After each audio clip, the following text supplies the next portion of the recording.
was in the 80s when my dad brought the 6.9 450 SEL. And I mean, in the 80s in Russia, in Armenia, you had mainly Ladas around and Volgas around. And all of a sudden this car comes in, over-engineered. It looked like a UFO among all those, square Ladas. And some of the impressions that, people gave out is, this is a German car, and, what we see around the Russian cars, and Russia beat, Germany in World War II. And look what they're making, and look what we're driving.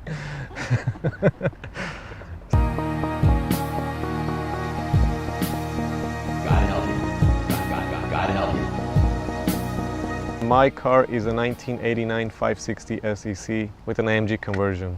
The SEC represents the coupe version of the larger sedans, what's equivalent today to the, let's say, CL models.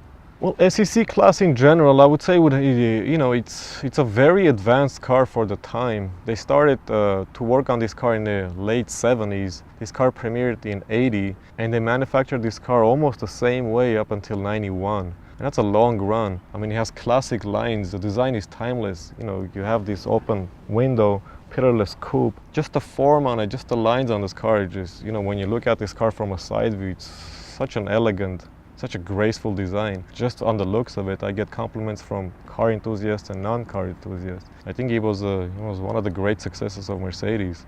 It's very comfortable. It's the proportions, everything about it. I think they just spot on. Mercedes just got this spot on.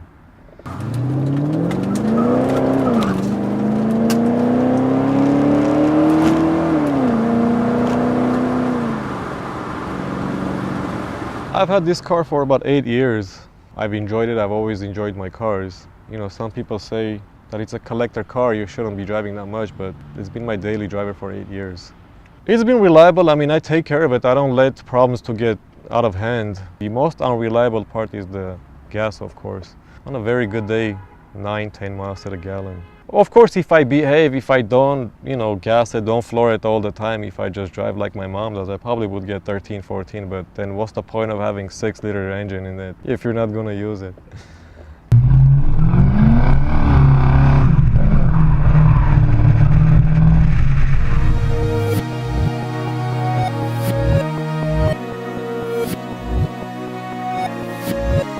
Even though AMG provided many options for their customers, mine specifically has the AMG body kit on it, has the front apron, has the side skirts, has the wheels, has the rear spoiler, has all the chrome blacked out, has the AMG badging. As far as the interior goes, I have just AMG badging on the instrument cluster. I have the very hard to find AMG shift knob. Engine, this particular one was bored out to 6 liters. It has the AMG camshafts on it. It has the AMG exhaust manifolds and the downpipes. It has a different rear end.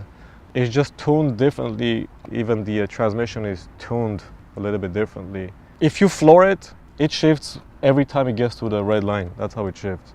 It just holds it as much as it can, especially on the higher gears.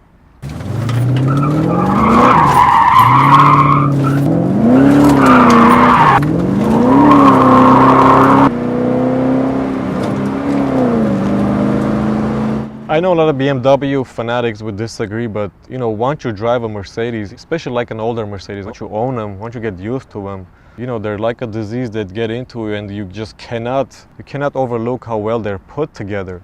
2000 and below, the way they're put together, the way they're engineered, they're just made to last. You have to appreciate Mercedes for what it is.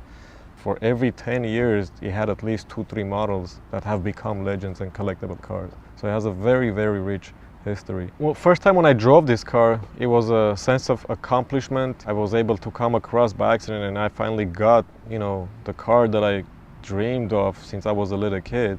Finally acquired a piece of Mercedes history. Throughout the day, I'm looking for a reason to drive the car. I'll find a reason to go somewhere just so I can drive the car. So it has grown on me, and it has become sort of like a part of me.